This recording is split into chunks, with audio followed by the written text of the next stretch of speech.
So now we're going to do one shot of Unit 3. तो unit 3 जो आपकी है वो फाइल हैंडलिंग पे बेस्ड है बेसिकली, राइट? सो हम यूनिट 1 एंड यूनिट 2 रिवाइज कर चुके हैं. We have seen the PYQs as well. Unit 3 देखो बहुत छोटी सी है, as you can see over here. Unit 3 में आपके पास सिर्फ इतना सा है, जस्ट दिस मच. ठीक है, दिस इज यूनिट 3.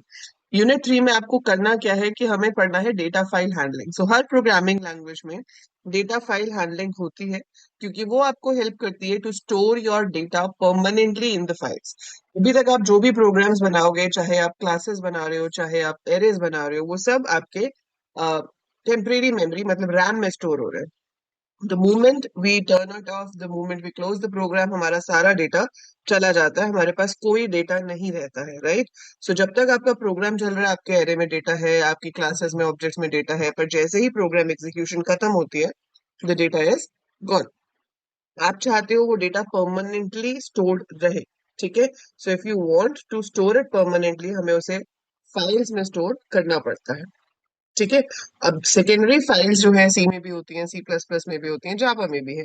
पर वो अलग बात है कि जैसे जैसे आपके पास लैंग्वेज की कॉम्प्लेक्सिटी बढ़ती जाती है, तो हम फाइल्स के ओवर किसको प्रेफर करते हैं? डेटाबेस को. आपने अभी पेपर दिया डेटाबेस मैनेजमेंट सिस्टम का, उसमें ये क्वेश्चन हर साल आता है कि फाइल्स के ऊपर डेटाबेस की एडवांटेज क्या है ना? So you have learned it very well.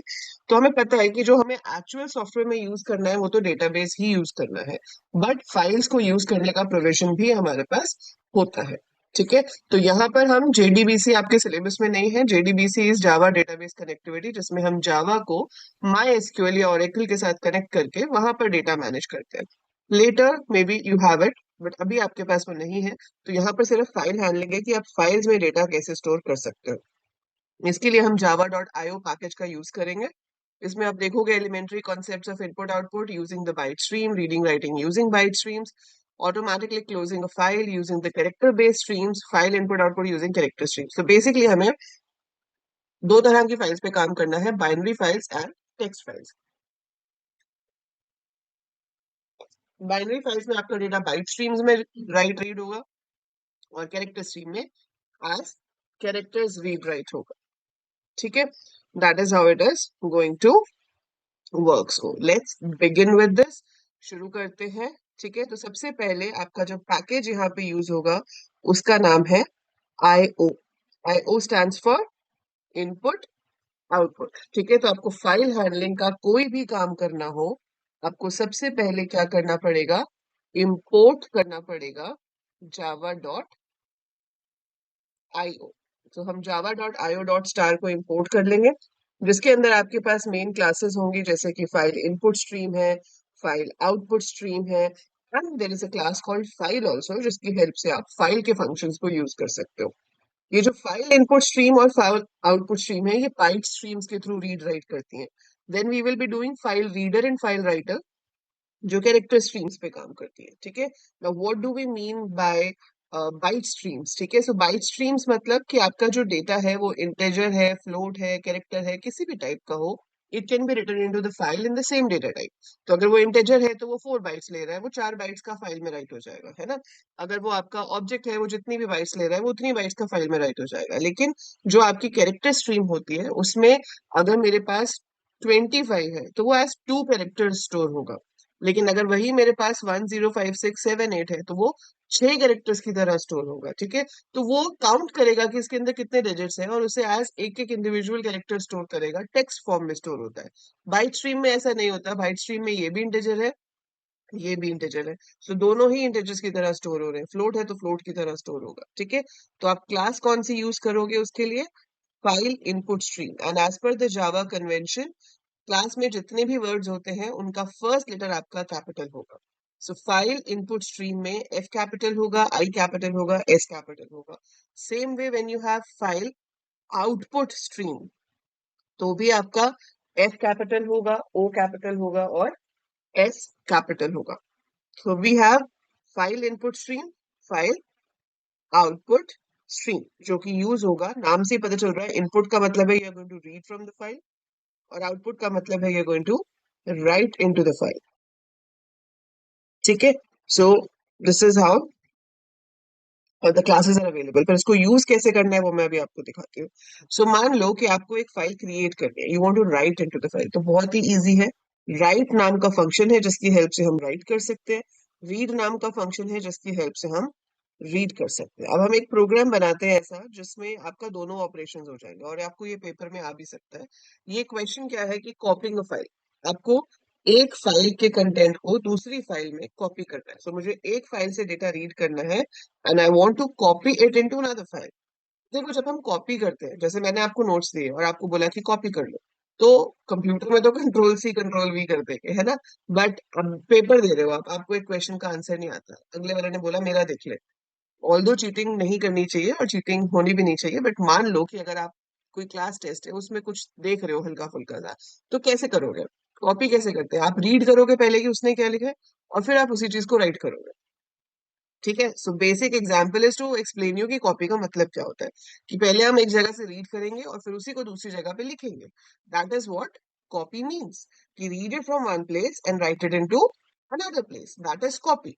ठीक है, अब वो कॉपी जो आपको करना है, यहाँ पर क्या होगा, एक फाइल को हम ओपन करेंगे रीड मोड में, मतलब इनपुट स्ट्रीम की हेल्प से, और दूसरी फाइल को हम ओपन करेंगे आउटपुट स्ट्रीम की हेल्प से, क्योंकि उसमें हमें राइट करना है। ठीक है, सो आप कैसे करोगे इस चीज को? तो सबसे पहले आपने यहाँ पर क्या किया, import java dot io dot star. ठीक है, फिर हमने अपनी क्लास बना दी, क्लास कॉपी प्रोग्राम, जो भी आप इसका नाम देना चाहते हो you can give that.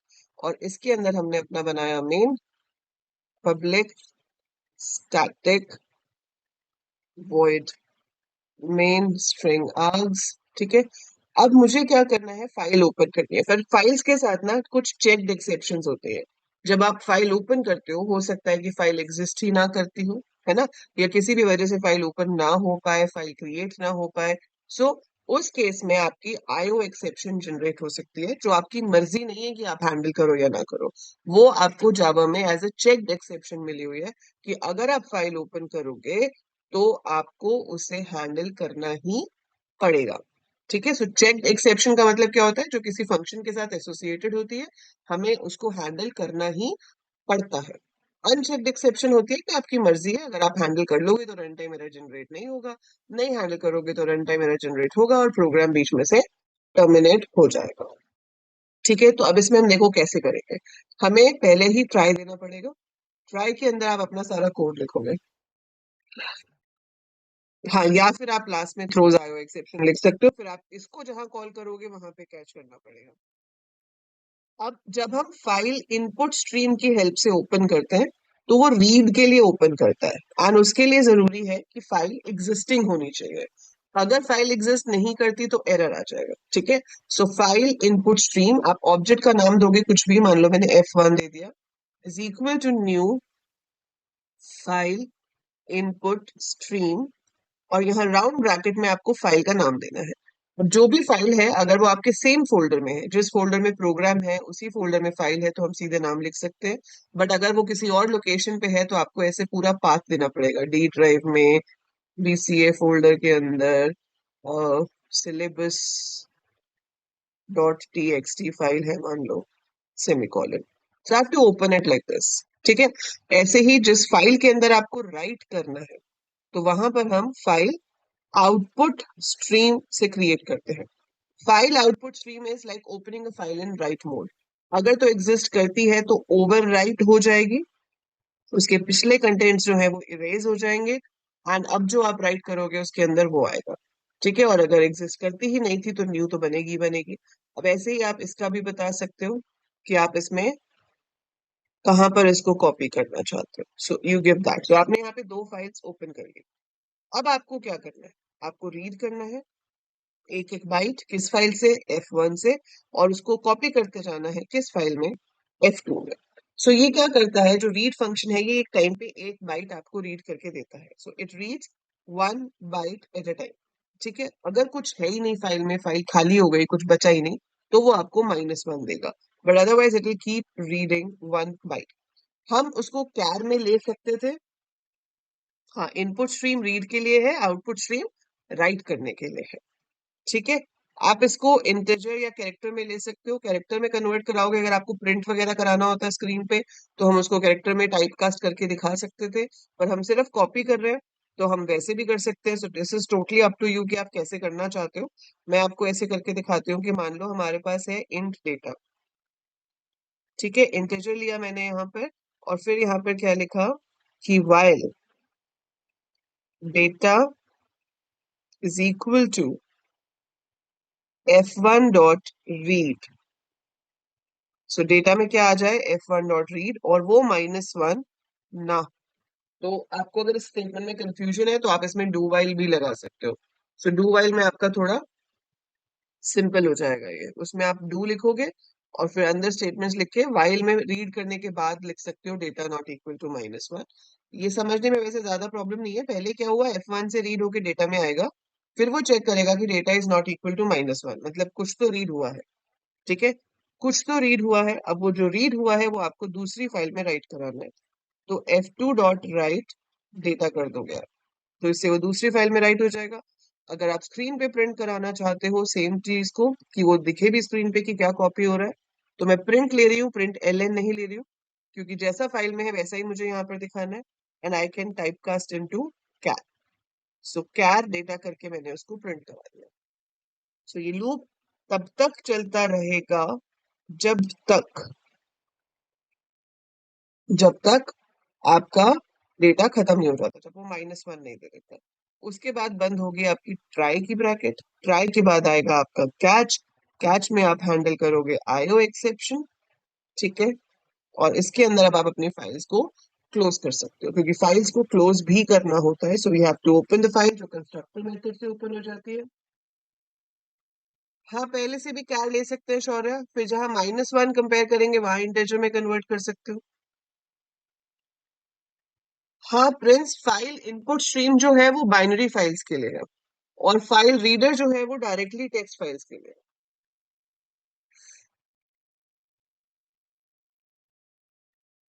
File input stream, file output stream, this is to work with your binary files. File reader and file writer are to work with your text files. फर्क क्या होता है, जब आप टेक्स्ट फाइल्स को open करके देखते हो नोटपैड में, तो आप उसे पढ़ पाओगे उसके अंदर क्या लिखा है,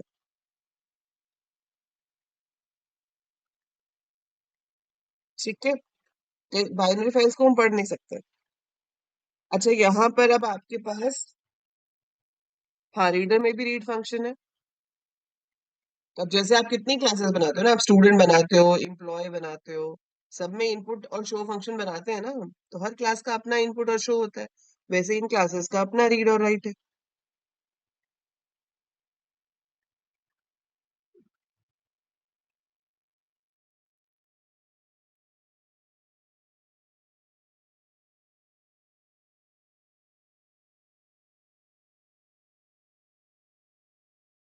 फिर फाइनली में कुछ देना है तो आप दे सकते हो, या हम इसको जो क्लोज वाली स्टेटमेंट्स है वो फाइनली में दे सकते हैं, कि एरर हो या ना हो फाइल तो क्लोज करनी है ना। सो इसको आप फाइनली में दे सकते हो।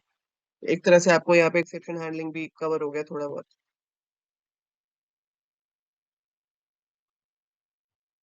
बहुत बड़ी फाइल्स हो, बहुत बड़े ऑब्जेक्ट्स राइट कर रहे हो, तो buffer input stream and buffer output stream भी होता है, पर वो आपको अभी करने की जरूरत नहीं है।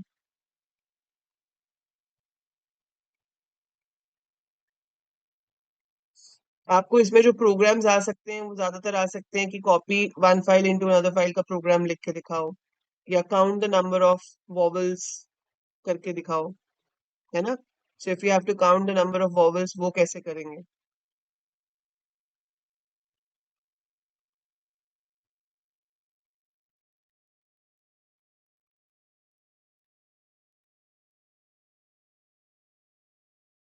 आपका जो इसमें वर्किंग है वो सेम रहेगी, चाहे आप file input stream file output stream से करो, या फाइल रीडर या फाइल राइटर से करो, सिर्फ उनकी इंटरनल स्टोरेज जो है वो डिफरेंट होती है।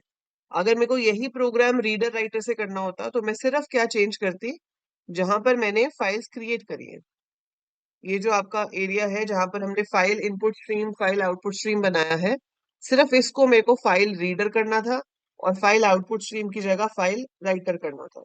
बाकी पूरे में आपका कोई चेंज नहीं होगा, पूरा प्रोग्राम सेम रहेगा। हाँ, सिर्फ फाइल इनपुट स्ट्रीम की जगह फाइल रीडर कर दोगे, फाइल आउटपुट स्ट्रीम की जगह फाइल राइटर कर दोगे। बट इंटरनली उसमें फर्क है। इंटरनली क्या फर्क है कि वो जो है कैरेक्टर वाइज डेटा को डील कर रहा है, और जो इनपुट स्ट्रीम आउटपुट स्ट्रीम है वो बाइट वाइज डेटा को डील कर रहा है।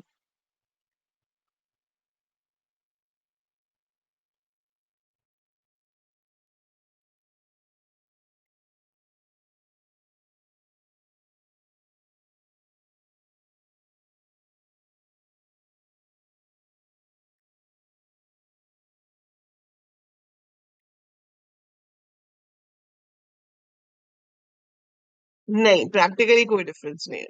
प्रिंस क्या पूछ रहा है ma'am, what about buffered input stream? Buffered input stream is for large input data Prince, उसमें आपको एक बफर स्पेस मिलता है, जिसके लिए आपके पास एक फ्लश फंक्शन भी होता है। सो फ्लश फंक्शन की हेल्प से हम अपने बफर एरिया को क्लीन कर सकते हैं, मतलब खाली कर सकते हैं, एम्प्टी कर सकते हैं।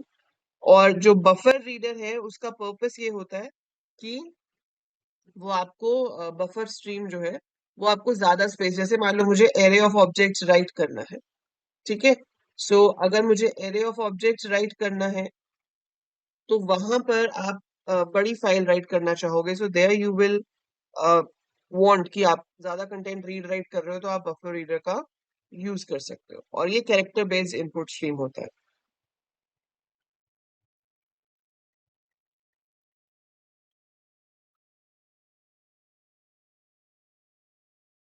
इसमें आपके पास रीड लाइन जैसे फंक्शंस आ जाएंगे। सो आप एक टाइम पे एक लाइन रीड कर पाओगे, मतलब you can read line by line rather than only reading letters. तो अभी जो आपके पास है file input stream, file writer Prachi, file output stream की जगह फाइल राइटर हो जाएगा। जहां पर आपने फाइल आउटपुट स्ट्रीम लिखा है उसकी जगह पर you will have file writer. ठीक है, तो अगर आपको कभी भी एक फाइल को लाइन बाय लाइन रीड करना हो, जैसे मैं आपको कहती हूँ कि एक फाइल है, उसके कंटेंट को रीड करो और बताओ उसमें से कितनी लाइंस अल्फाबेट टी से शुरू होती हैं, ठीक है। So if you have to do that, मैं ऊपर का नहीं लिख रही हूँ इंपोर्ट वगैरह वाला, मैं आपको सिर्फ मेन कोड लिख के दिखा रही हूँ यहाँ पे। तो आप क्या करोगे, आप buffered reader B capital R capital का ऑब्जेक्ट बनाओगे, is equal to new buffered reader, और यहाँ पर आपने फाइल का नाम दे दिया, मान लो story डॉट txt मेरी फाइल है, ठीक है। अब जो नॉर्मल इनपुट स्ट्रीम रीडर था वो कैरेक्टर बाय कैरेक्टर रीड करता है, मतलब बाइट बाय बाइट रीड करता है। ये पूरी की पूरी लाइन एक साथ रीड कर सकता है। सो एक लाइन रीड करने के लिए आपको स्ट्रिंग लेनी पड़ेगी, तो मैंने ले लिया स्ट्रिंग txt, और यहाँ पर आपने क्या लगा दिया, while txt is equal to f dot read line। सो ये ब्रैकेट में, एंड इसमें ऑब्वियसली -1 नहीं चेक करेंगे क्योंकि आपके पास पूरी स्ट्रिंग है, तो नल आएगा अगर और लाइन ना बची तो। अगर लाइन है तो वो लाइन रीड होकर आएगी। सो while txt is equal to f dot read line, brackets का ध्यान रखोगे, ये राउंड ब्रैकेट्स इस फंक्शन की हैं, ये राउंड ब्रैकेट इस पूरे को ग्रुप करने के लिए, और ये while की है। Is not equal to null, तो अब आप यहाँ पर चेक कर लो, क्या चेक करोगे, if txt dot char at zero, क्योंकि ये जावा है सी नहीं है, तो आप txt स्क्वायर ब्रैकेट जीरो नहीं लगा सकते, स्ट्रिंग ऑब्जेक्ट होता है, एरे नहीं होता। So txt dot char at zero is equal to T, अगर तो है तो मुझे इसको प्रिंट कराना है, तो system dot out dot print L N txt। And if it was said कि आप काउंट करके बताओ कि कितनी लाइंस हैं जो टी से शुरू होती हैं, तो आप एक एन है जो जीरो ले लोगे, यहाँ पर एन को इंक्रीज करा दोगे, और लूप से बाहर आकर आप प्रिंट कर सकते हो कि कितनी लाइंस हैं जो टी से स्टार्ट होती हैं। So when you have to read line by line, जब आपके पास ह्यूज अमाउंट ऑफ डेटा होता है, तो आप उसे बफर रीडर की हेल्प से रीड कर सकते हो। ऐसे ही जब आपको राइट करना होगा, ठीक है, तो आप बफर ले सकते हो। सो बफर राइटर जो है उसके अंदर आपके पास मेथड होता है न्यू लाइन, जिसकी हेल्प से आप नेक्स्ट लाइन उसके अंदर राइट कर सकते हो। तो आप पहले राइट फंक्शन यूज करोगे, you will write something and then you will call new line. New line call करने से क्या होता है, नेक्स्ट लाइन पे चला जाता है। फिर आपने राइट से पूरी एक लाइन राइट की, फिर आपने न्यू लाइन दे दिया। सो वैसे वो काम हम \n डबल कोट्स में लिख के भी कर सकते हैं, ठीक है। सो मेजरली जो डिफरेंस है वो आपका txt है बेटा, इंटीजर नहीं है। txt वेरिएबल का नाम, ये वाले वेरिएबल का नाम। जो भी स्ट्रिंग वेरिएबल का नाम आपने दिया हुआ है, the string which you have, उसको प्रिंट करा रहे हो, इंट को नहीं प्रिंट करा रहे।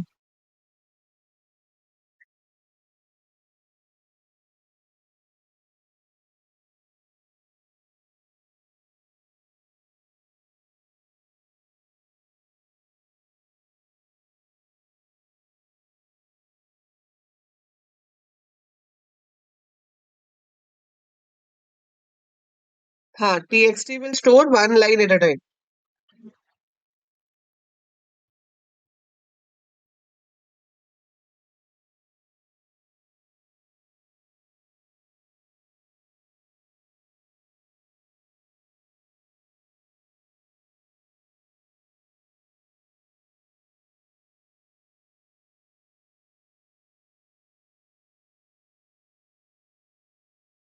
क्लियर है?